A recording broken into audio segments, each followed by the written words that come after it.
right, ladies and gentlemen, welcome to the playoffs, baby. Wild card weekend. It's good to be back. Missed you guys last week, but cannot wait to dive into the wild card slate this weekend. But before we get started, I do have a question for you guys. So I watch a lot of podcasts, I watch a lot of YouTube videos, and let me just break this down as simple as I can. Y'all ever see those NFL videos or the NBA videos where they're talking to the rookies and they're like, what was your welcome to the NBA moment? Yeah. Okay, so I got one for you guys. Cole, you're still young, so you may not have this yet, but Gabe and I are in the 30s now. So I had a welcome to being old moment this weekend. So I went to a Passion conference with 20 college students. 45,000 people in the Rangers Stadium. And they started, they brought out a rapper. His name's KB. He's a Christian rapper. And these dudes are going berserk. And I looked at the guy I went with. He's passed out. I'm like, I'm done standing up, dude. I got 3 hours of sleep. I'm out, dude. So I sat my happy butt down, exhausted. But that was my welcome to being old moment. I got back-to-back hours. Yeah, I got back-to-back nights of 3 hours sleeps. I thought you were gonna say something about like kids keeping you up at like 10:30 and you fell asleep and they were chatting it up, talking about whatever girls and Jesus, and then you just were passed out at 10:30 and they were just still going. They partied hard New Year's Eve. I mean, partied hard is a strong term. That's not exactly what I meant, but they stayed up late. And my happy butt was asleep by 11 o'clock, baby. Didn't make it. So yeah, man. That was my welcome to being old moment this weekend. I thought that'd be an interesting question for you guys to think about, maybe answer later on the pod. But let's dive in before I send us down a wormhole that is 15 minutes long. So let's start where we always start. QB values for wild card weekend. Cole, let's let you kick us off. Let's see what you got. See if you snipe us. I think I might here at 5,200. I've got C.J. Stroud against Pittsburgh. Pittsburgh's allowing 243.9 passing yards per game. Is good for 29th in the league. Pittsburgh's also 28th versus QBs, and they've allowed the 11th most passing yards per attempt.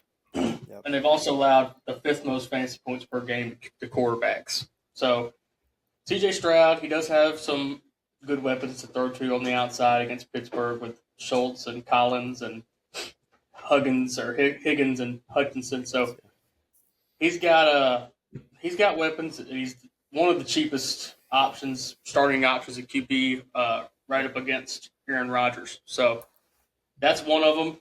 The next one kind of depends on the weather. Is Jordan Love at 5,300. Supposedly the weather's going to be bad. It's supposed to be cold and possibly snowy, or a snowy mix, which is terrifying, like death for a quarterback. But Chicago's allowing the 5th most yards per pass attempt in the league. They're also allowing the 6th most points to QBs. But Jordan Love has played them in the past, and he had 234 yards with 3 touchdowns and 1 pick. So he has been productive against them. And then one guy, just because he's on such a hot streak, is Trevor Lawrence. The matchup scares you with who he's going against, but he also had 31.2 versus Denver, and that's what I would consider the best defense in the league. Yeah. So I think that if the Jacksonville Jaguars are going to have a chance, which they will have a chance, they're presumably a better team against Buffalo, they're going to have to keep up with Josh Allen and that offense. So I'm expecting Trevor Lawrence to try and sling the ball around and obviously be productive. So those are my 3 quarterbacks I got. I kind of kept it short with the rest of these positions. I didn't do 3 for most of them. I did 2, just so I didn't have to take all you guys' picks. So go ahead. I did 2 usually. Britton, I'll go next. I want to elaborate a little bit on Trevor Lawrence. One thing I like to do when I'm looking at players playing this on the slate, and also, Britton, to correct you, it's actually Super Wild Card Weekend. I don't know if you said that. You said Wild Card Weekend. I'm sorry.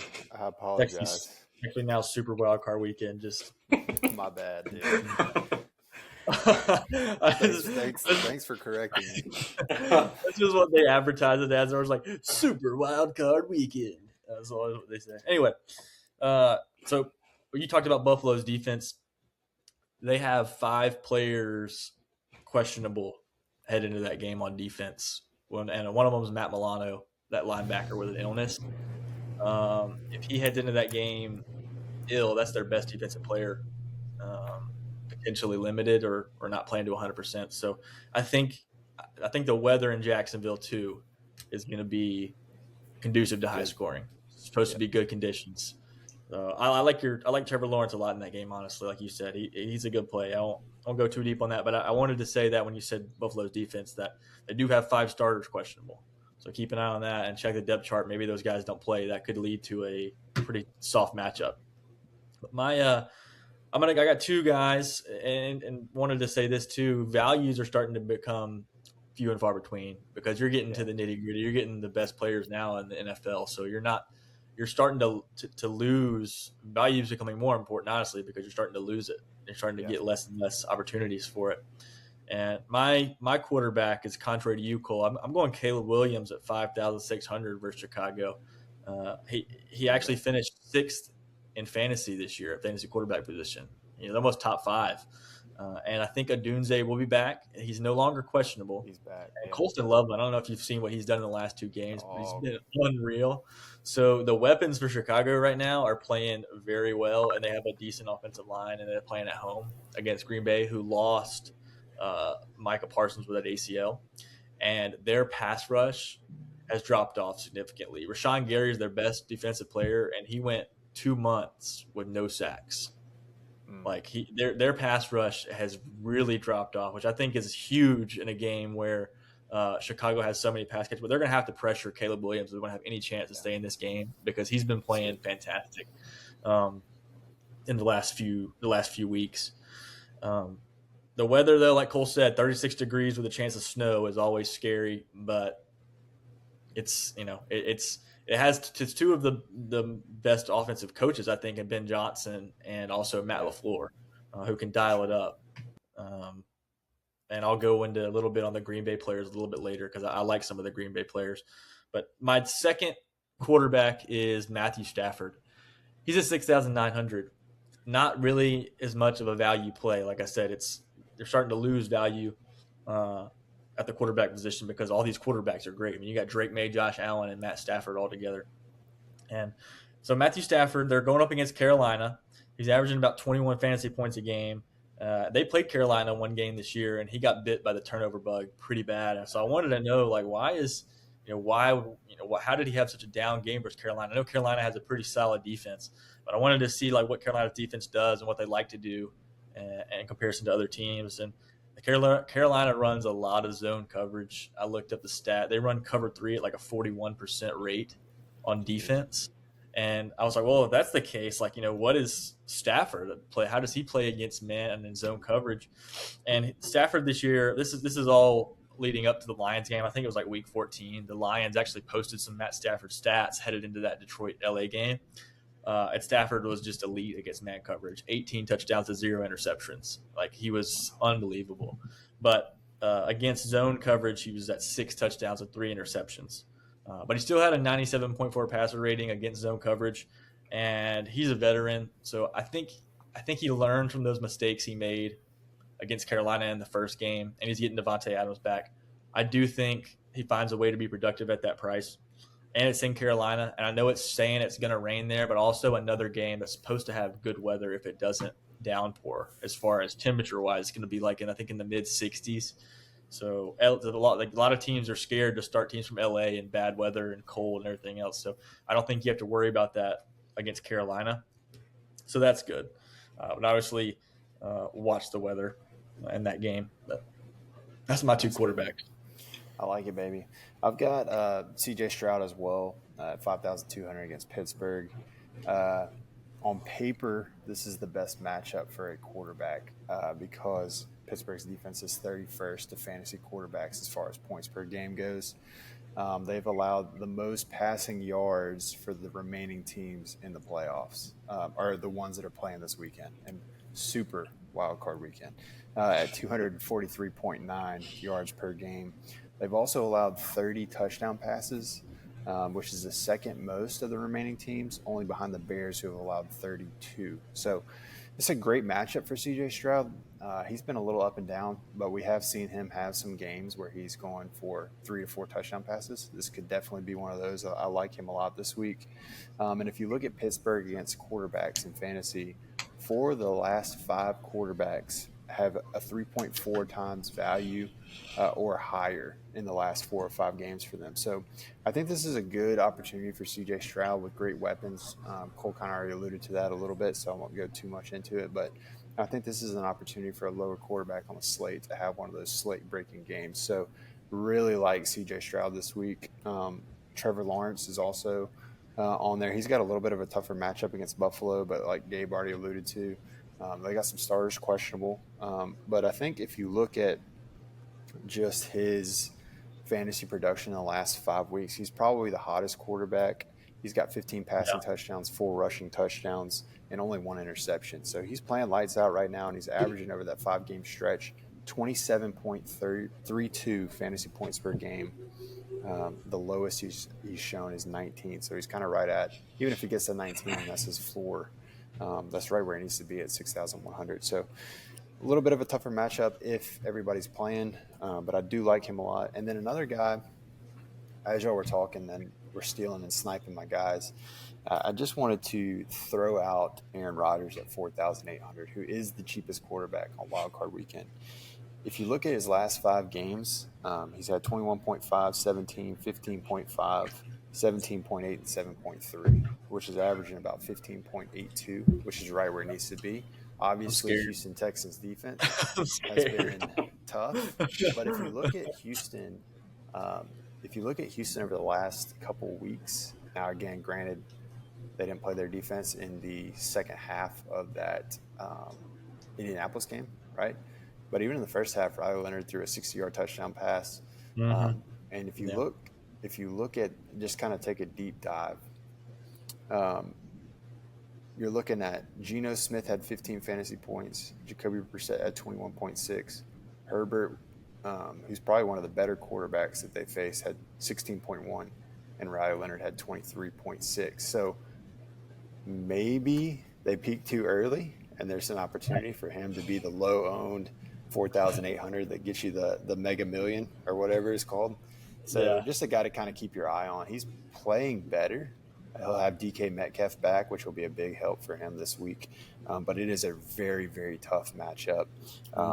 Houston's probably the second best defense, if not the first best defense in the playoffs. I'm so scared of an injury. I'm so scared of an injury when Will Anderson and Danielle Hunter absolutely tortilla him, and he goes full scorpion, and like his legs touch the back of his helmet, and he just lays there for 10 minutes. It's just it's a fear of mine. I also question Houston's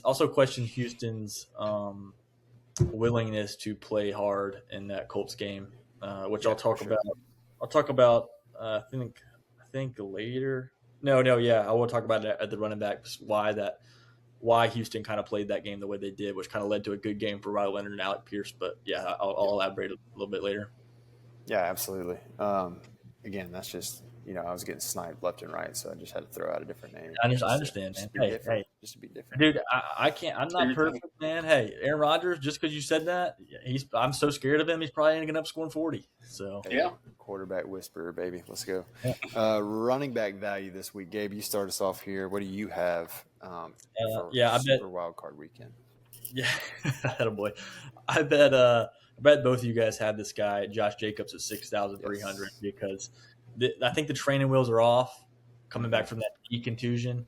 I think he may have been dealing with a little bit more than a knee contusion because I think he hyperextended it a little bit. They were passing it off as a knee contusion, but no knee contusion in the last 6 weeks. So he's back to full strength. He said it's the best he's felt since coming back since that knee contusion he suffered. So I think he's been held back a little bit in week 17. He definitely didn't play week 18 at all, so he could get back to 100%. And his volume has been unbelievable this year in terms of pass catching and on the ground. His highest price this year got all the way up to 7,800. I mean, you're getting a 7,800 salary running back at his peak at 6,300 in the playoffs, where his usage is only going to stay where it's at. I mean, I think that's insane value. He's projected somewhere around 18 points, and he's definitely capable of a dump off deluxe, if not rushing touchdowns as well. Absolutely. Against Chicago, who has not been amazing against the run. Nope. Their defense, as far as their defense is, they've been like middle of the road against the run. So, Josh Jacobs, very underrated running back in the NFL, in my opinion. I don't think he gets the love he deserves. Shout out to Jordan Love, no pun intended. But that's my first running back. Like I said, values it's hard to find values at running back right now. But I am looking at Woody Marks at 5,600. And let me tell you why. Last week against Indianapolis, they were battling Jacksonville. They needed some things to go right for them, but they needed Jacksonville to lose to the Titans, obviously, which was probably not going to happen. And once the Titans fell behind early by like 30, it was about halftime of the Houston game. You started seeing Houston start pulling some of their starters. And in that game, Woody Marks played 46. It was a must-win game for the Texans. He played 46% of the snaps in that game, and he didn't play the second half. So that means he was on the field then for the entire first half, pretty much. Meaning that, if it was a must-win game for them, it makes me think that he would have played upper 90s of every single snap for Houston. Which also, that leads me to the point of the defense there for Houston. Once they found out Jacksonville had clinched or was going to win the division by beating Tennessee, that defense may have taken some of their best players out, or maybe weren't playing as hard for not trying to risk some sort of freak ACL or Achilles injury in a meaningless game. So that's why I like Woody Marks. They're going up against, like I said, the I just blanked out on it, Pittsburgh, who's averaging about 110 rush yards a game. So they let up 110 rush yards to opposing teams in 9 out of their 17 games this year. And Derrick Henry absolutely torched them for one game. It was bad. Derrick Henry for over 100 in both those games. And in weeks 13 and 14, they let up 217 yards on the ground and 249 yards on the ground. Pittsburgh did. So they're a little suspect on the ground. And I also think the volume's there for Woody Marks with old man Chubb. And that Jawar Jordan that was getting some of that playing time towards the end of the season, I think that was more of an insurance policy for if Chubb goes down and they need some sort of replacement for Woody Marks or vice versa. I don't think that was like a sign of things to come. I think it was more of we may need you in this playoff run if one of these guys goes down, because Woody Marks has gone down a couple times. Yeah, we know that. Multiple times. We know that all too well. Trust me, I am well aware of my fantasy championship for season long. Well aware. Yeah. All right, so that's my 2 running backs, Woody Marks and Josh Jacobs. I like Josh Jacobs a lot. He'll probably be on every single team I have, to be honest. I like it. Sound the alarm. Cole, what's your alarm? Yeah, we're all 3 going to have Josh Jacobs. Chicago's 27th in rushing yards per game. They're 22nd in points allowed per game. If Josh Jacobs avoids the injury report, like we've been talking, I think he has a knee contusion. I think what we said. Knee contusion. I think it's what we said about 8 times. Yeah. The problem with Josh Jacobs' knee contusion is it causes match confusion. You don't know if he's back or not, but he did avoid the injury report, and his workload at the beginning of the year, the first 9 games, he averaged over 21 carries a game. So if he's healthy and it's cold and it's raining, he's probably going to get that same number, if not more, touches. And he's also one of those – he seems like he's one of those big game kind of players. Going back to college, I know he had a big Rose Bowl against Oklahoma a few years ago, and that kind of put him on the map and made his career. So he's definitely an intriguing pick. Next guy, I like Kyron Williams, 6,400 against Carolina. Carolina's 20th in rushing yards per game, and he had 13.2 in their last matchup. I like him because he's such a consistent floor. He's only had single digits 1 time or 2 times this year. One of them was early in the year, and the second was a little later on. But ever since then, he's had double digits. So I'm picking him for my single entry because his floor is just so consistent and close to that double digit range. I was playing matchups for my picks mostly with these running backs. Obviously, Saquon's got a good matchup, but he's in the 7,000 range. So Those are my two guys that I've got picked. I'm not going to say I'm picking Saquon as a value pick, but those are my two guys that I've got picked. Flo, what you got? I think running back's the hardest position if you're going to find any value this week for sure, in my opinion. I agree. I'm kind of with Cole. I'm looking at matchups here. So I do like Josh Jacobs at 6,300 because Chicago is allowing 134.5 rushing yards per game. Josh Jacobs has scored 14 touchdowns this year and played in 15 games, which is kind of wild to think about. He's almost getting a touchdown a game averaged out, so that's pretty impressive. And then the other reason I like him is he is rested. I mean, the last 3 weeks, I know he's been dealing with injuries. He's at 39% snap, 28%, and 0% of snaps in the last 3 weeks. So I'm hoping that means that this will be he'll basically have had 2 weeks off. So I really like him a lot just because, his touches are through the roof when he's healthy. So you got to like that play. I'm not going to elaborate too much because both of y'all have talked about it. Second guy I've got is Kyren Williams at 6,400 at Carolina. If it is raining, I do like Kyren Williams a lot in this matchup because Carolina's allowed 20 rushing touchdowns this season, which is 6th worst in the NFL. Biggest thing to watch, though, has been Blake Corum. Blake Corum is dealing with an ankle injury a little bit. I think he's been a full participant in practice this week. But if you look at the snap share, about 4 weeks ago, it was about 45-55. But the last 3 weeks with Corum's injury, it's been 71-29, 71-29, and 63-33.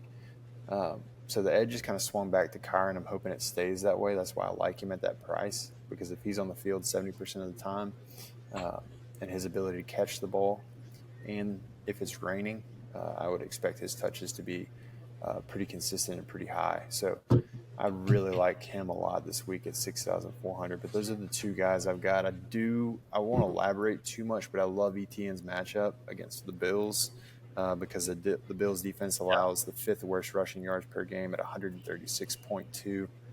And they have the most rushing touchdowns allowed this season in the NFL at 24.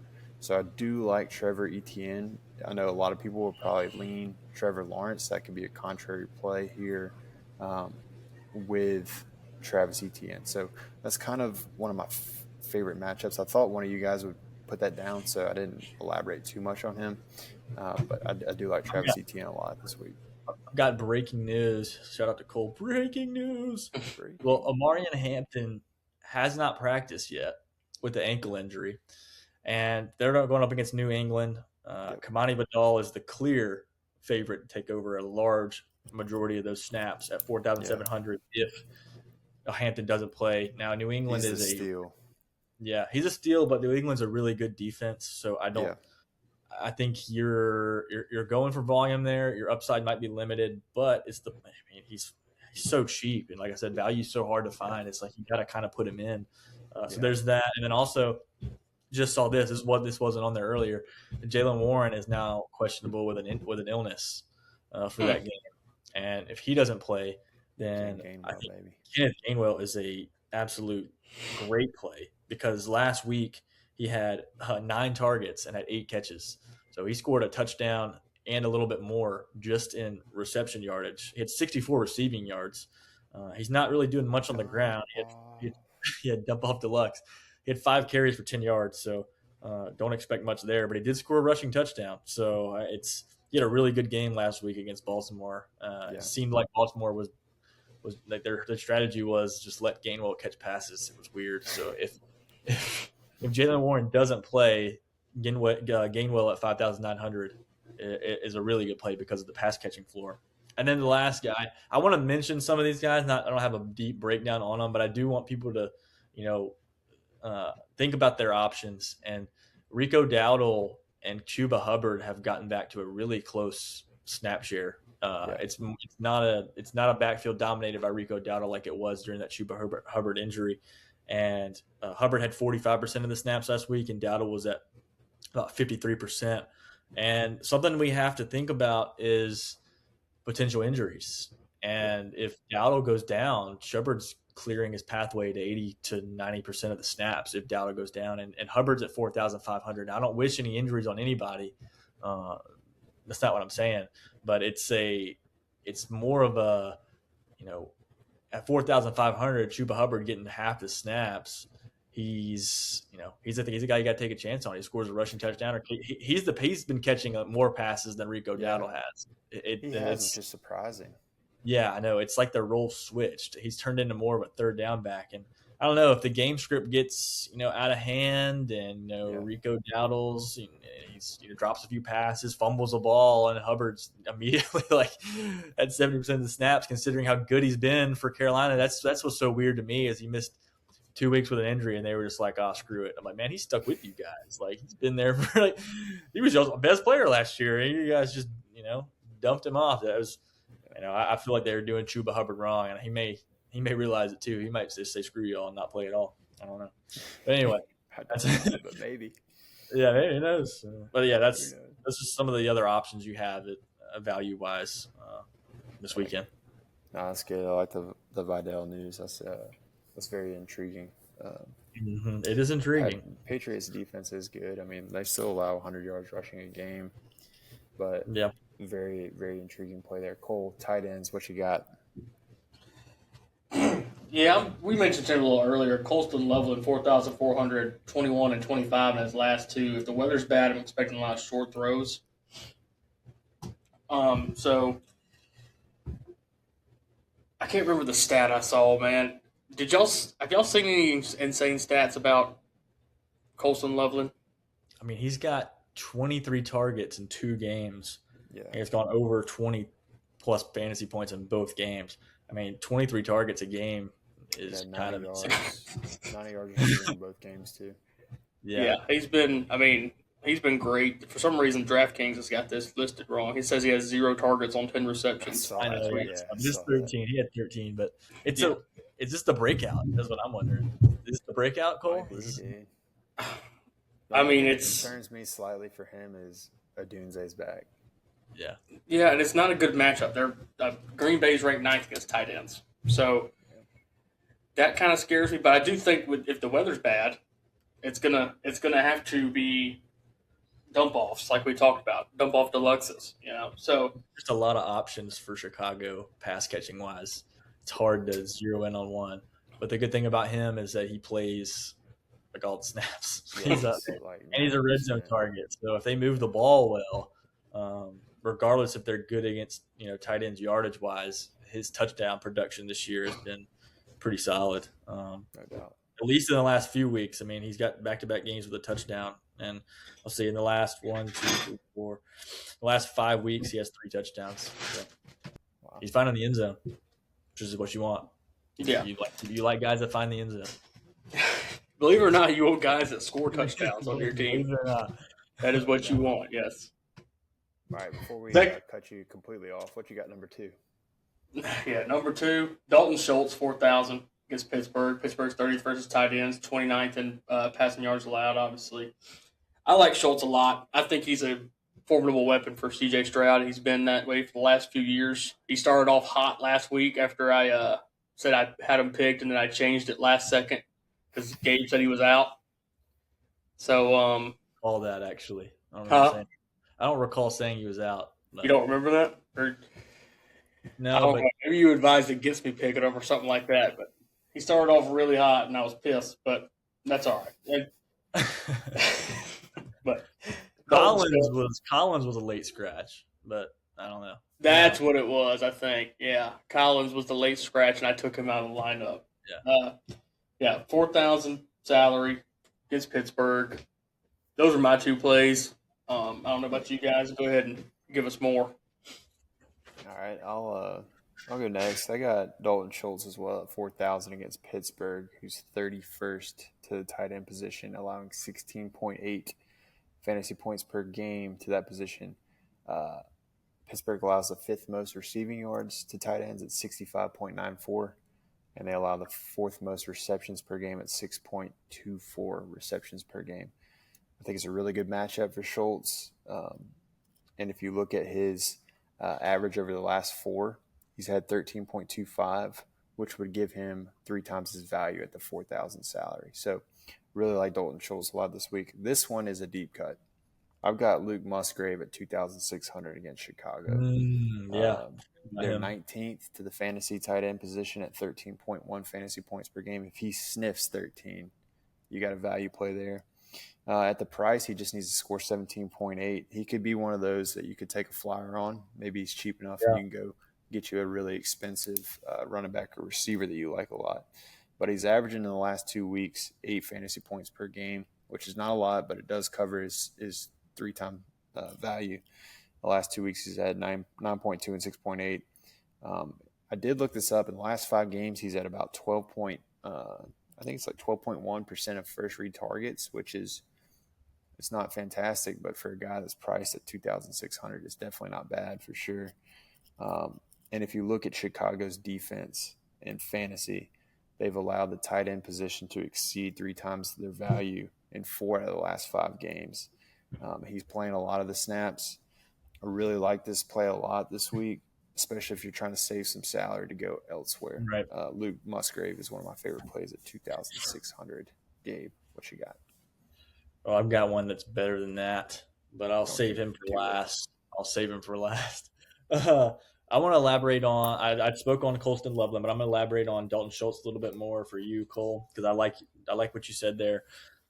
He took over the wide receiver role, the wide receiver 2 role, basically for Houston. I can't remember what week it was, maybe about week 5 or 6, when Christian Kirk, that signing wasn't really working out, and Tank Dell had that catastrophic knee injury last year. So the Kirk situation wasn't working. Higgins and Noah weren't ready to kind of take over. So Schultz stepped up and he produced. Like he was amazing. I mean, he out of 7 out of the 13 weeks he played, he was over his salary projection, and he was averaging about 11 points a game. So it was a fantastic ascension for Dalton Schultz there, taking over the wide receiver 2 spot. But he's not my favorite play this week. Now, this guy, I've liked him before, and he's with my boy Bryce, Tommy Trimble, 2,800. I thought for sure Britton was going to say it. I was like, you said 2,000. He was on my list, but I was like, I know Gabe's going to say him.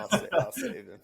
Tommy Trimble, he took over for Jatavian Sanders' injury weeks 4, 5, 6, and then he suffered that fibula injury week 17, and so he played week 18. So he was number 1 tight end for those 4 weeks.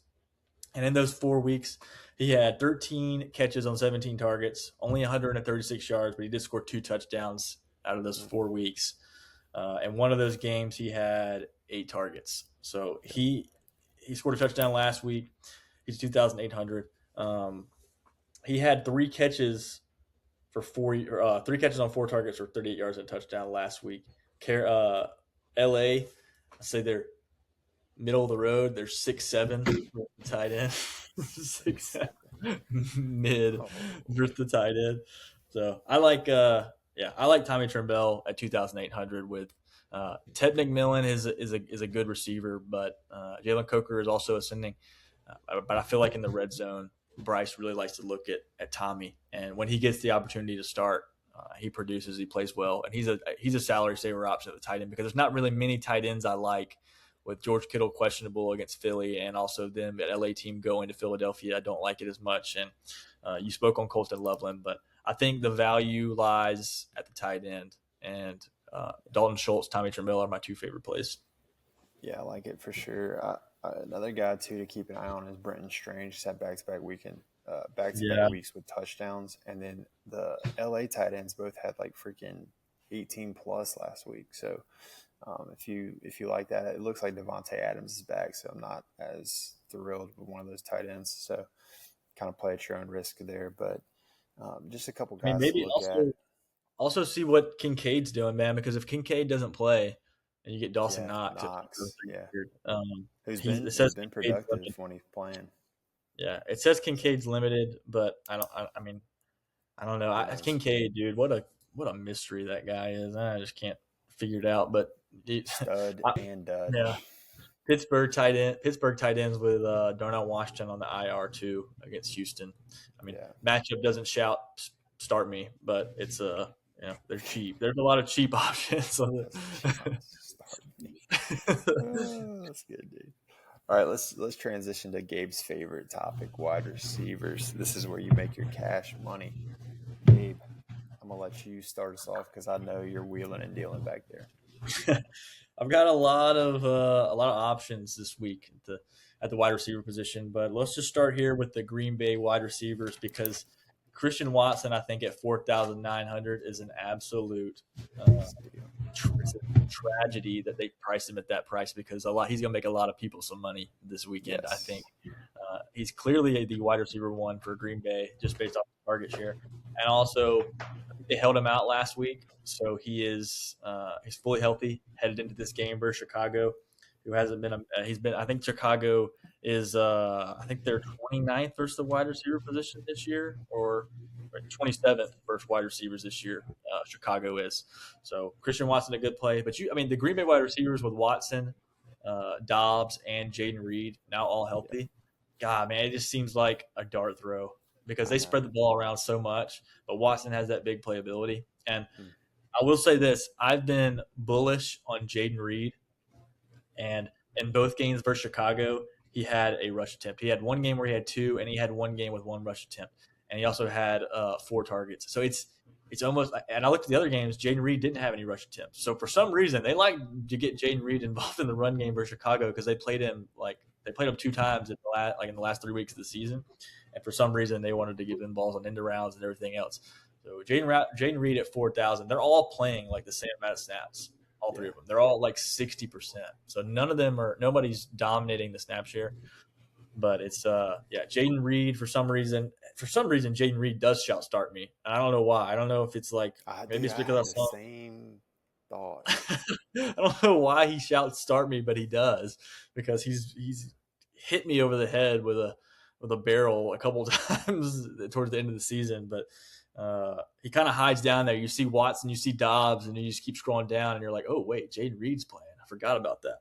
Yeah. So I like the Green Bay wide receivers, but I think it's a dart throw. You got to pick one, and he's definitely not somebody I'm building all my lineups around. It's one of those dudes I get some exposure to, but he's not. I can't zero in on one and say he's the guy you have to have. But if I had to choose one, fictional, pistol to the head, I'm taking. I think Christian Watson. So for Pittsburgh, you got DK Metcalf back from injury, but Calvin Austin is still at 3,400, I believe. And we talked about him a couple weeks ago in the showdown. He ended up scoring a touchdown in that game and having a pretty decent game because he was really, really cheap. He's out-targeted Metcalf in a few games this year. Calvin Austin has. And if you don't think that Houston is going to be loaded up on stopping DK Metcalf and potentially getting him ejected by calling him to Kalen, then you're out of your world. You're out of. I was about to say, you said he was back from injury. He's been back from suspension. Well, injury. He injured his pride, so he was back. He's back from that injury. Anyway, Calvin Austin, I think he's solid. These are not the guys that I'm zeroed in on. I'm just giving you a couple options of a couple guys I like. But these next 2 guys, these are the guys I think that are the money makers. Okay, you got Khalil Shakir at 4,800. They held him out last week. He didn't play a single snap. I think last week he had a chance to get to 1,000 yards. No, he didn't actually. He only had 719 yards. Take it back. He didn't, but he did have an incentive that he needed to meet. He needed 8 catches for a decent chunk of change, and he put his pride to the side and said, no, I'm going to be healthy for the playoffs, which makes me think that they're going to get him involved heavy this weekend. And in his top 4 routes run this year, you got screens, slants, flats, and shallow crosses. Those are his 4 primary routes. Jacksonville is the worst in the NFL at guarding all 4 of those routes this year. So Khalil Shakir is the guy I'm going with. I think he has good chemistry with Josh Allen, and clearly they want to keep him healthy for this playoff run. But sneaky, Gabe Davis is down there at 3,300, and Josh Palmer's questionable. He's playing about 60% of the snaps. If you remember Gabe Davis's game versus Kansas City when he had 4 touchdowns, clearly Josh Allen trusts him. And if you're in the playoffs, you're not taking chances. If you got to go with the guys that make you most comfortable. And at 3,300, Gabe Davis has a chance to catch a long touchdown because their other long deep play wide receivers, Tyrell Shavers, which we're familiar with because he played a couple years at Alabama. I just don't see how, I'm looking at Josh Allen and just the whole team. I'm like, who do they trust more? Shavers or Gabe Davis when it really gets into crunch time. For some reason, it just makes me think Gabe Davis. There's a reason they signed him when they did, and he's playing a lot of snaps. Gabe Davis had, I think, 7 targets last week. I'm going to check real quick for you just to make sure. But let me check. He had 5 catches on 7 targets and 41 yards and a touchdown last week with Mitchell Trubisky.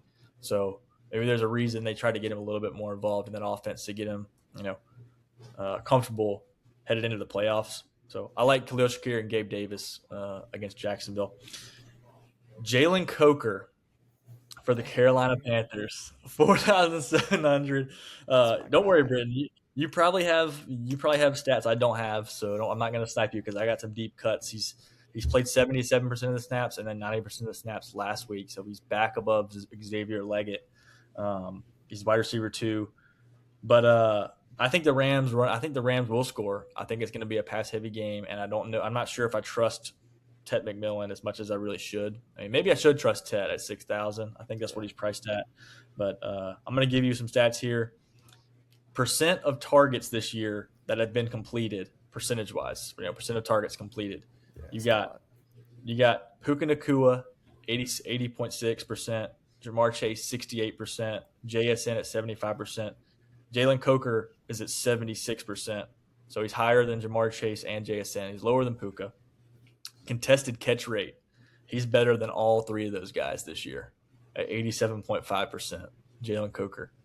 Maybe you could say that's due he doesn't have as many opportunities, maybe, but obviously he's a pretty solid receiver. He's beating a couple of those guys in those 2 stats. So I think Jalen Coker is a good play at 4,500 this weekend value-wise as a contrary play to Ted McMillan. Yeah, well, I don't have stats like that because you took them all. I just got cut off at the knees. But Jalen Coker is my favorite play this week at 4,500 versus the Rams. He's played the Rams once already this year. He had 4 receptions, 74 yards, and a TD.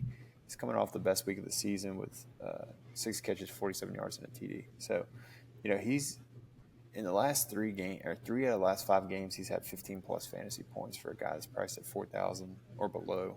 Or he's been priced lower than 4,500. It's a pretty good play. I really like him a lot this week. I'm with you. I think it's going to be a high-scoring game. So I think Bryce is going to be forced to pass the ball a little bit here. So I do like Jalen Coker a lot at 4,500. Won't elaborate too much because those are some really good stats, brother. Good job. Good pull. Second guy I've got is MVS at 3,200 versus Houston. Obviously, very tough matchup. We're very aware of how good Houston's defense is. They're second to fantasy wide receivers. But the reason I like him, so obviously DK Metcalf going out, I'll open the door for him to play a significant snap percentage. However, if you look at his snap percentage before DK was gone, he was still around 50%, which was higher than Calvin Austin III and any of the other washed-up guys they got on the roster. So I like him a lot. He's had 16 targets the last 2 weeks. Obviously, he's not going to be averaging. He's not going to get 8 targets against Houston with DK Metcalf coming back. But I do think that if I had to pick a secondary receiver for Pittsburgh that maybe have a chance with them, maybe shading on DK Metcalf, it's going to be MVS at 3,200. He's a little bit cheaper than Calvin Austin. And I think if you look at it, they're about the same snap percentage-wise. So I like him a lot this week. Long touchdown with Aaron Rodgers is always a possibility, considering the chemistry they have at Green Bay. He caught a few long touchdowns there. So red zone chemistry. For some reason, those third-option wide receivers always find their way in the end zone when you got freaking Nico Collins and Jaden Higgins finds his way in the end zone every time. I've been bit by that many a times this year. It happens. And then I've got one other guy I want to throw out there because I just need to toot my horn for a second because this guy, I called him in like week 3, Parker Washington at 5,000. Oh, yeah. No doubt, the last 3 games, he's had 10 targets at 9 targets, 19 catches over the last 3 games, 347 yards and 2 touchdowns as a receiver. He's also a punt returner. If I'm not mistaken, he's already returned 2 this year. So I really like Parker Washington this week. It's a little bit tougher matchup against Buffalo, who's only allowing 156.9 passing yards per game. So I don't expect him to have those kind of numbers that he's had the last 3 weeks, but he He's seems to have turned into the most reliable thread that they have. Yeah, he's a potential double dipper if you stack him with the Jackson. If he returns a punt, you get 12 points from those two guys. For me, baby. A double dipper, baby.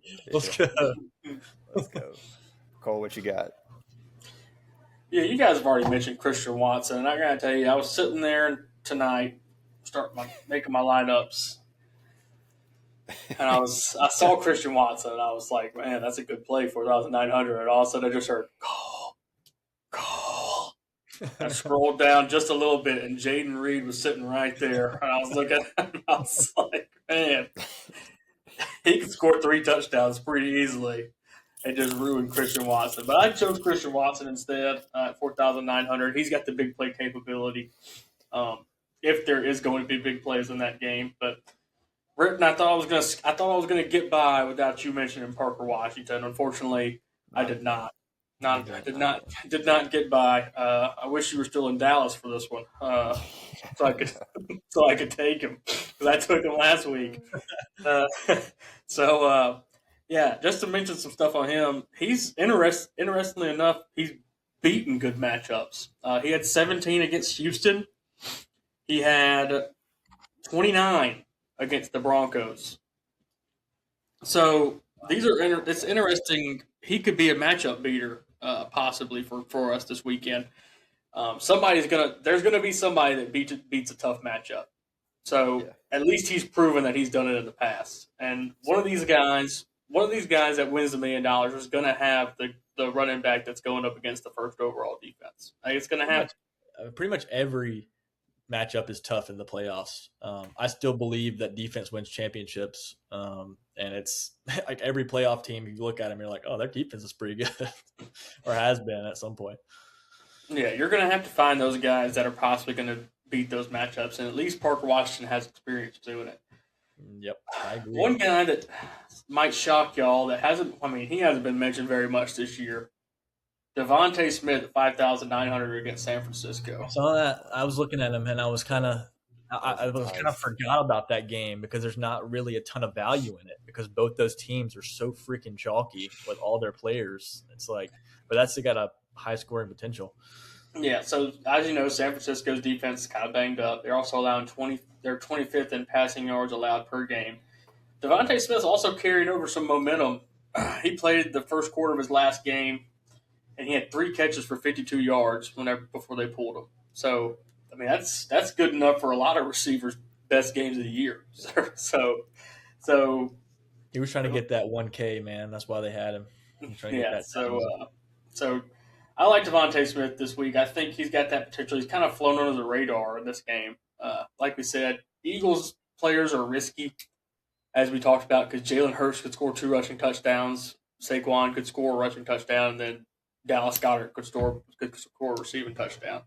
It scares me. AJ Brown it scares me because San Francisco's going to Philly in the freezing cold, and they always say, West Coast teams traveling across the country to go play in the cold never fare well, and it just always shake. But San Francisco's good on offense. I mean, it's going to be a test for Brock Purdy, for anybody. I think he's the most important player for San Francisco. He's going to have to play well for sure. Yeah, I definitely think of San Francisco's defense. Like if Fred Warner was still around, they definitely would be in the conversation for. Oh, you know what? I think he's back. Oh, really?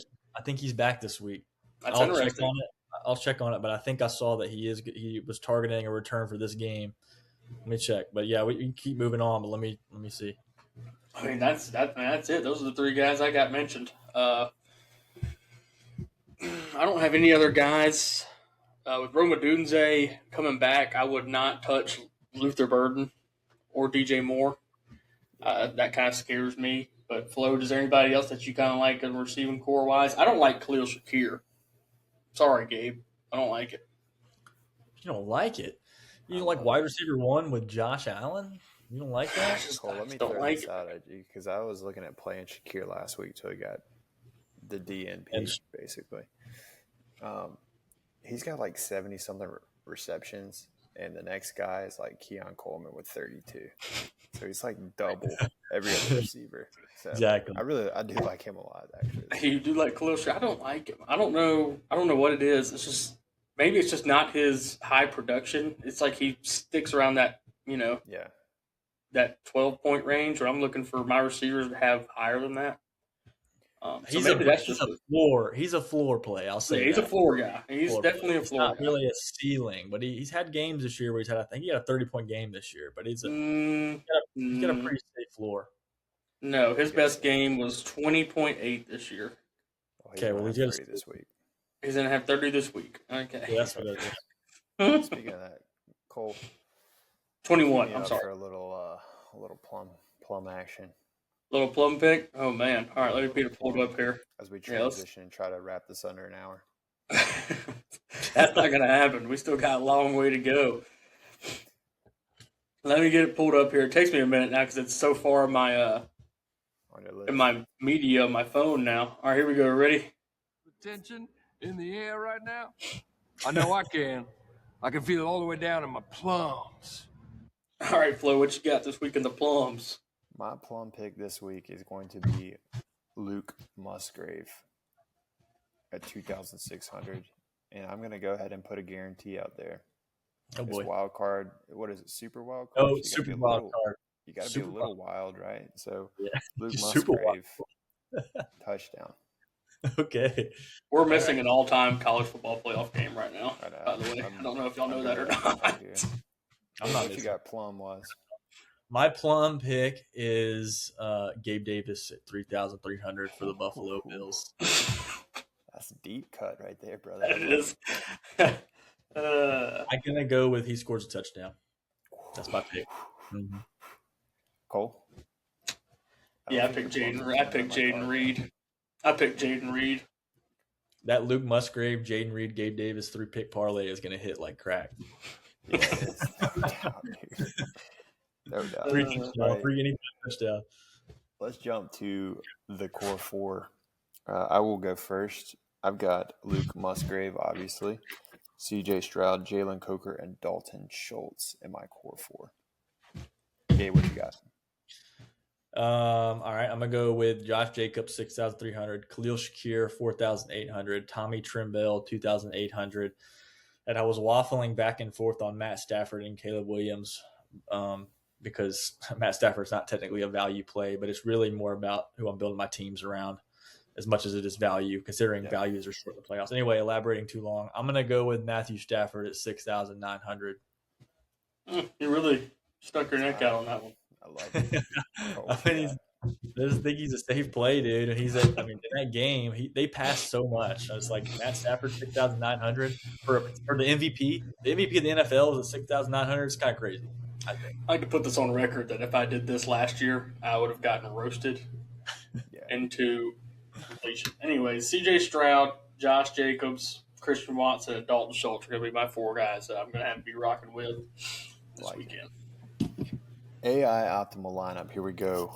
Josh Allen, Josh Jacobs, CMC. A double Josh. Reed. Yeah, double Josh. That's why I paused for a second. I was a little thrown off there. CMC, Jaden Reed, Christian Watson, Puka Nacua, Hunter Henry, Gadsden II, and the Steelers defense for a projected total of 133.6. My optimal lineup. I've got C.J. Stroud, Josh Jacobs, Saquon Barkley, like his matchup there. Jalen Coker, Parker Washington, Puka Nacua, Dalton Schultz, Travis Etienne. I'm going to juke a little bit and go Travis Etienne instead of Trevor Lawrence. And I'm going to go Jags defense with the double dipper with Parker Washington. The double dipper, baby. Jags. So, I like it. Cole, what you got? I'm going to throw a curveball for you guys here in the super duper playoff wild card weekend. I got CJ. I almost said Christian Stroud. CJ Stroud 5,200. Saquon Barkley at 7,000. I'm going to go chalk here with Christian McCaffrey 8,500. I'm going to go chalk again with Puka Nacua at 8,700. Parker Washington 5,000. Christian Watson 4,900. Dalton Schultz at 4,000. Colston Loveland at 4,400. We're going to go double tight ends for the first time this year for me with the Chargers defense. I like it. Gabe? Yep. I'm going with Matt Stafford, Josh Jacobs, Woody Marks, Jalen Coker, Puka Nacua stacked with Stafford, Khalil Shakir, Tommy Trimble, Saquon Barkley, and then the Houston defense versus Pittsburgh. I like it. I will say, too, make sure in your lineup you do have a Devontae Adams, Matthew Stafford stag, just in case. Yeah, I'll need to do a little variance there for sure because that dude loves to vulture some touchies. Yeah, like the 1 yard line. Yeah. So stupid, dude. But anyways, well, that about wraps us up this week, the super wild card week. Good luck, everybody. We're talking. This is probably one of the best weekends we got. Thursday night. I'm super pumped. I'll tell you that. Yeah, super pumped. We got Thursday college football, Friday college football, pro Saturday through Monday. So it's hard to beat that. Enjoy the weekend. Don't get too crazy. Happy hunting. We'll see you guys for, I guess, just wild card weekend. What is the have a super weekend, guys? Have a super weekend. Yeah. See you guys.